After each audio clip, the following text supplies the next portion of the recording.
Student next heading है हमारी economic activities by man and women, यानी कि आदमी और औरतों द्वारा जो इकोनॉमिक एक्टिविटीज़ की जाती वो है।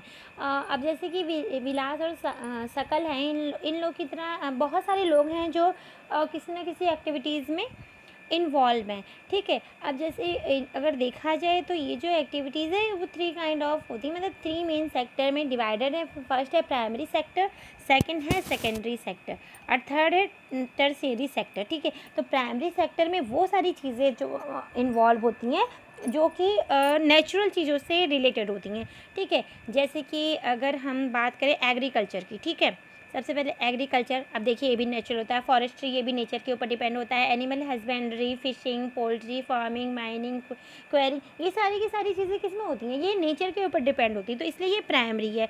इसके बाद वो सारे सेक्टर्स जो इनके ऊपर डिपेंड है, जैसे कि मैन्युफैक्चरिंग। ठीक है, ये क्या होता है, अब जैसे कि फैक्ट्री का एग्जांपल दिया था हमने कि वो फैब्रिक की फैक्ट्री है। ठीक है, इसमें कॉटन जो आया, तो कॉटन जो है वो प्राइमरी सेक्टर है, लेकिन कॉटन से जो कपड़े बनाए जा रहे हैं वो क्या है, वो आपकी फैक्ट्री जो है वो बन गई क्या, मैन्युफैक्चरिंग फैक्ट्री, अब वो है आपकी सेकेंडरी सेक्टर। इसके बाद अगर आपने जो कपड़े बना दिए, ठीक है, रेडीमेड गारमेंट बना दिए, अब आपकी फैक्ट्री से तो कोई ख़रीदेगा नहीं, आप क्या करेंगे, उसको मार्केट में भेजेंगे जिससे कि वो उसकी सेलिंग हो। अब मार्केट में भेजने के लिए आपको क्या चाहिए, आपको ट्रांसपोर्ट चाहिए। ठीक है, ट्रांसपोर्ट हुआ, फिर ये ट्रांसपोर्ट हुआ, तो ये जो ट्रांसपोर्ट है इसको आपका मतलब रोड ट्रांसपोर्ट भी होता है, एयर ट्रांसपोर्ट भी होता है और वाटर ट्रांसपोर्ट भी होता है। जितने भी ट्रांसपोर्ट टाइप की चीज़ें होती हैं सारी सारी टर्शियरी में इंक्लूड होता है। इसके अलावा अदर भी सर्विसेज होती हैं, जैसे कि इंश्योरेंस हुआ, टूरिज्म हुआ, हेल्थ हुआ, एजुकेशन हुआ, बैंकिंग हुआ, कम्युनिकेशन हुआ, ये सारी की सारी किस टर्शियरी में आती हैं। तो ये जो सारी एक्टिविटी हैं ये इकोनॉमिक एक्टिविटीज़ कहलाती हैं। इकोनॉमिक एक्टिविटीज़ के भी अगेन 2 पार्ट्स होते हैं, एक मार्केट एक्टिविटीज़ एंड सेकंड है नॉन मार्केट एक्टिविटीज़।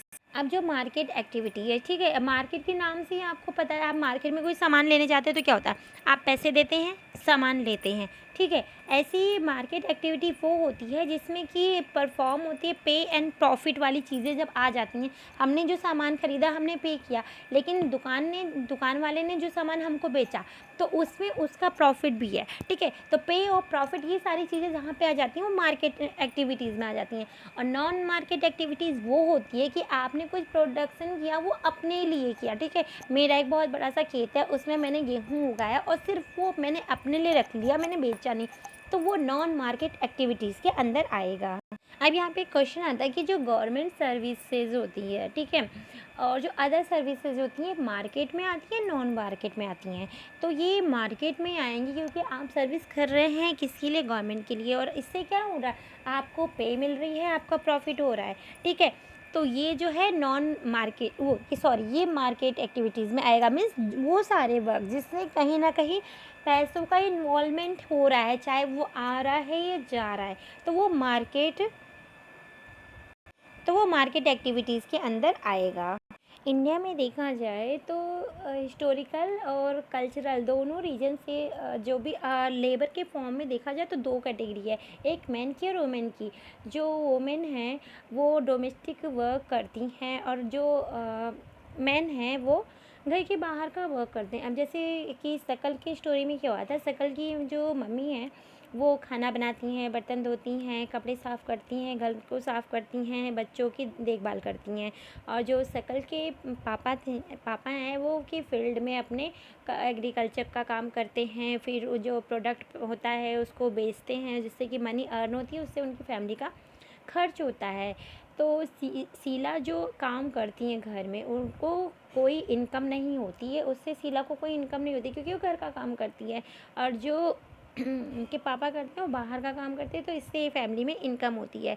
तो कह सकते हैं कि जो हाउस होल्ड वर्क औरतों के द्वारा किया जाता है वो नेशनल इनकम में रिकॉग्नाइज नहीं किया जाता है। और ऐसे ही विलास की जो मम्मी है वो क्या करती हैं, वो मछली मंडी में मछली को बेच करके अर्निंग करती हैं। तो कह सकते हैं कि जब लेडीज़ जो हैं वो लेब उसमें अर्निंग का काम करती हैं, जो कह सकते हैं कि मैन कैटेगराइज एरिया है जिसमें कि वो लोग कोई चीज़ सेल कर रहे हैं उस पर अर्निंग हो, तो उसको ये तब उनको मतलब पेड किया जाता है, यानी कि जब वो लेबर मार्केट में इंटर करती हैं कुछ अर्न करने के लिए, तब उनको पे कुछ पे किया जाता है, उनको चीज़ें मिलती हैं। और इसके लिए क्या है, एजुकेशन स्किल की ज़रूरत होती है। अब अगर एजुकेशन को देखा जाए तो किसी भी इंडिविजुअल की इकोनॉमिक अपॉर्चुनिटी में एजुकेशन बहुत बड़ी हेल्प करती है, ठीक है। अब अगर आपके सामने आप पढ़े लिखे हैं, ठीक है, और आपके सामने कोई ऑफ़र आता है तो आपको ज़्यादा पता रहेगा, ना कि ये उस कंडीशन में जब आप ज़्यादा पढ़े लिखे नहीं हैं, ठीक है। अगर आपने पढ़ाई लिखाई की है तो आपको मार्केट की नॉलेज होगी, आपको ये भी पता होगा कि आपने जैसे जो फैक्ट्री लगाई है, तो आपकी फैक्ट्री का जो सामान है वो आप कहाँ कहाँ से कम दाम में परचेज़ कर सकते हैं रॉ मटेरियल, और कहाँ पे जहाँ पे अच्छी जो वो इनकम मिलेगी, अर्निंग होगी, वहाँ पे आप सेल कर सकते हैं। ट्रांसपोर्ट आप किस तरह अपने हिसाब से सारी चीज़ें देख सकते हैं। लेकिन अगर आप पढ़े लिखे ही नहीं होंगे तो क्या होगा, आपका मैनेजर ही आपको बुद्धू बना देगा। तो मीन्स कह सकते हैं कि जो एजुकेशन बहुत बड़ी हेल्प करती है। अगर कंपेयर किया जाए वुमेन से, तो वुमेन को बहुत सारी इस फील्ड में क्या है, प्रॉब्लम होती है। एक तो सबसे बड़ी बात ये है कि जहाँ वुमेन वर्क होती है वहाँ पे सिक्योरिटी नहीं मिलती है, ठीक है। ऊपर से फिर उनको बहुत सारी फैसिलिटीज़ भी प्रोवाइड नहीं कराई जाती है, जैसे कि maternity leave, child care and other social security जो है वो नहीं मिलती है।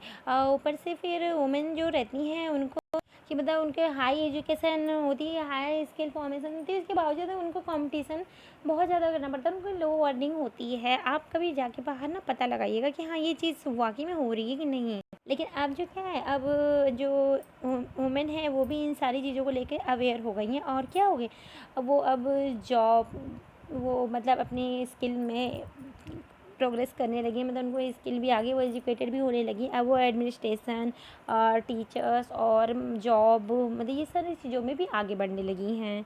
अब हमारा नेक्स्ट हेडिंग है क्वालिटी ऑफ पॉपुलेशन। तो पॉपुलेशन की क्या क्वालिटी होती है, तो इसमें ये कह सकते हैं कि अगर लिटरेसी रेट हाई है, ठीक है, अगर आप पढ़े लिखे हैं तो आपको पता होगा कि हाँ हमें अपनी ग्रोथ करने के लिए क्या क्या करना चाहिए और पॉपुलेशन हमारी कितनी होनी चाहिए। अगर आप पढ़े लिखे नहीं हैं, ठीक है, आपके घर में 7-8 बच्चे हैं, उनको पालना, उनकी एजुकेशन, उनकी हेल्थ केयर, उनका हाइजीन वो ज़्यादा ईजी है, या फिर आपके घर में 1 या 2 बच्चे हैं तो उनकी हेल्थ केयर, उनकी एजुकेशन, उनकी हाइजीन ये सारी ज़्यादा बेटर है। तो ज़ाहिर सी बात है कि पॉपुलेशन, अगर आप पढ़े लिखे हैं तो आप क्वालिटी पॉपुलेशन में स्पेंड करेंगे, ठीक है, जिससे कि क्या होता है कि कंट्री की ग्रोथ रेट जो है बढ़ती है, ठीक है।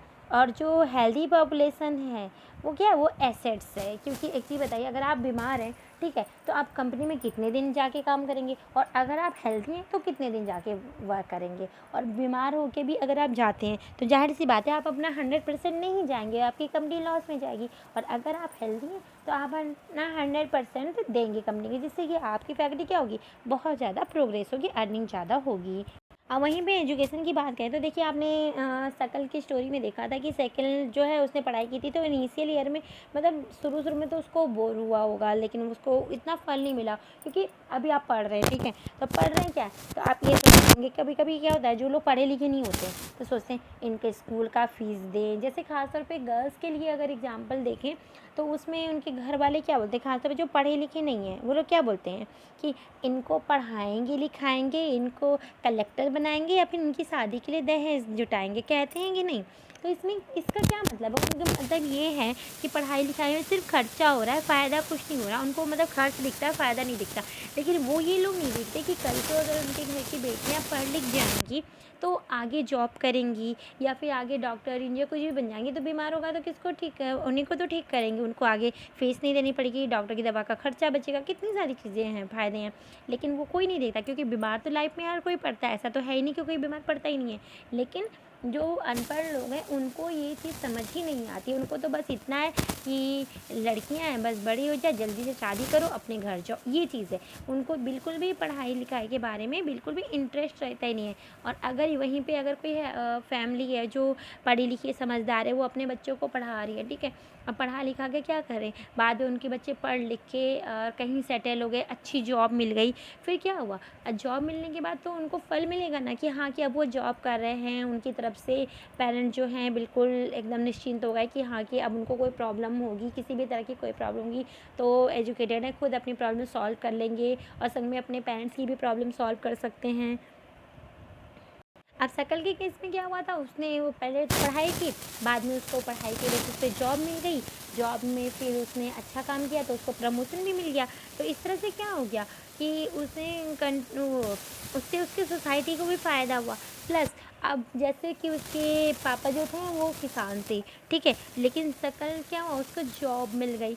अब वो शकल के जो बच्चे होंगे, ठीक है, उसके आसपास जो सोसाइटी रहेगी वो पढ़े लिखे होंगे, बच्चे भी ज़्यादा पढ़ेंगे, शकल से ज़्यादा पढ़ेंगे, यानी कि उनकी भी ग्रोथ हो रही है। उनकी जो सोसाइटी है आसपास उनको देख रहे हैं कि हाँ भाई ये पढ़ लिख करके ये आगे बढ़ गया, तो हमारे बच्चे भी पढ़ लिख के आगे बढ़ेंगे। तो इस तरह से क्या हुआ, सोसाइटी में भी ग्रोथ डेवलप हुआ। हाँ, इस सारे एग्जाम्पल से कह सकते हैं कि एजुकेशन जो होती है वो क्या बोलते हैं, सोसाइटी के ग्रोथ में आल्सो कंट्रीब्यूट करती है। और प्लस इट इन्हेंस ये किन किन चीज़ों में इन्हेंस करती है, नेशनल इनकम में, ठीक है। यहाँ पे ये बताइए कि नेशनल इनकम आपकी पढ़ाई से आपकी नेशनल इनकम में, यानी कि देश का जो इनकम है उसमें कैसे इन्हेंसमेंट होता है। उसमें इस तरह से होता है कि आपने पढ़ाई की, ठीक है, इसके बाद आपको जॉब मिली। अगर आप जॉब करें, अच्छी जॉब करें, तो फिर आप टैक्स भी पे कर रहे हैं। अगर आप टैक्स पे कर रहे हैं तो टैक्स कौन ले रहा है, टैक्स जो है गवर्नमेंट ले रही है। और वो किसके पास, जो एज ए मतलब कैपिटल हमारे कंट्री में वो हो रही है, इन्वॉल्व हो रही है, यानी कि आप टैक्स पे कर रहे हैं। तो इस तरह से हमारे देश की इनकम भी बढ़ रही है, ठीक है। इसी तरह से cultural richness and increase the efficiency of governance, तो सारी चीज़ें बढ़ रही हैं, ठीक है। और इन सारी चीज़ों को देखते हुए गर्ल्स की एजुकेशन पे भी ध्यान दिया बढ़ाया गया है, ठीक है। यहाँ पे आप ग्राफ देख रहे होंगे, देखिए 1951 में क्या हुआ, ये 2017-18 में सर्वे के अकॉर्डिंग है, ठीक है। ये लिटरेसी रेट बताया गया है कि हाँ कि देखिए 1951 में जो टोटल पॉपुलेशन है, देखिए 20 के नीचे 19 तक है पूरे पर्सन, उसमें जो मेल है वो 30 से नीचे दिख रहे हैं आपको, यानी कि 39, और जो फीमेल है वो आपका 9 है। ऐसे 1961 में आपका देखें, अगर टोटल देखा जाए तो टोटल आपका 39 हो गया। यहाँ पे देखिए 1951 में आपका क्या था, ये टोटल पर्सन जो है 19 था, और यही 1961 में हो गया है 29, क्योंकि लिटरेसी रेट बढ़ा है, लोग ज़्यादा एजुकेट होना शुरू हुए हैं। मेल आपका था 29, यहाँ पे आ गया 41, ठीक है। और फीमेल जो आपका था 9, वो आ गया 1961 में 16-17 के आसपास। इस तरह से ये ग्रोथ रेट जो है बढ़ रही है, देखिए रेड यहाँ यहाँ यहाँ इस तरह से बढ़ती जा रही है, कम नहीं हो रही लिटरेसी रेट में, ठीक है। ये देखिए, और 2011 में जो मेल है वो आपका 80 से ज़्यादा हो गया है, और जो टोटल पर्सन है उनकी लिटरेसी रेट 70 से ज़्यादा है, और वुमेन की जो है वो आपकी 60 से ज़्यादा है, ठीक है। तो इस तरह से लिटरेसी रेट जो है वो, अगर पॉपुलेशन बढ़ रही है तो उसके अकॉर्डिंग टू लिटरेसी रेट भी बढ़ रही है। अगर हम इस फिगर पे देखा जाए जो यहाँ पे दिया हुआ है, तो पहले एजुकेशन पे 151 करोड़ थी, वो जो फर्स्ट प्लान में था। उसके बाद ये क्या 3766.90 करोड़ हो गई 11th प्लान में, ठीक है। बस देखिए कितना डिफरेंस आ गया है, पहले 151 फर्स्ट प्लान में और 11th प्लान में 3766.90 करोड़ इन हो गई है। इसके बाद एजुकेशन परसेंटेज देखा जाए किसके अकॉर्डिंग, जो जीडीपी है वो कितना बड़ा है, तो वो आपका 0.64% था 1951-52 में। और क्या बोलते हैं, अब देखिए 0.64 है, यानी कि 1 भी नहीं है। और 2015-16 में ये हो गया है कितना, 3% हो गया, यानी कि 1 से कम था, और मतलब 50% के आसपास समझिए, क्योंकि 64% था, तो वहाँ से ये सीधे सीधे 3% तक बढ़ गया है। और ओकेजन एजुकेशन को बढ़ाने के लिए देखिए हर डिस्ट्रिक्ट में गवर्नमेंट ने नवोदय विद्यालय भी खोला हुआ है, वो हर डिस्ट्रिक्ट में है। जिसमें एग्ज़ाम दे करके बच्चे क्या होते हैं, बच्चों का सिलेक्शन होता है। और इसी तरह से हाई स्कूल के बाद वोकेशनल कोर्सेज़ के लिए अलग अलग ट्रेनिंग सेंटर भी गवर्नमेंट ने खोले हैं, जिससे कि क्या इकोनॉमी बढ़े और लिटरेसी बढ़े।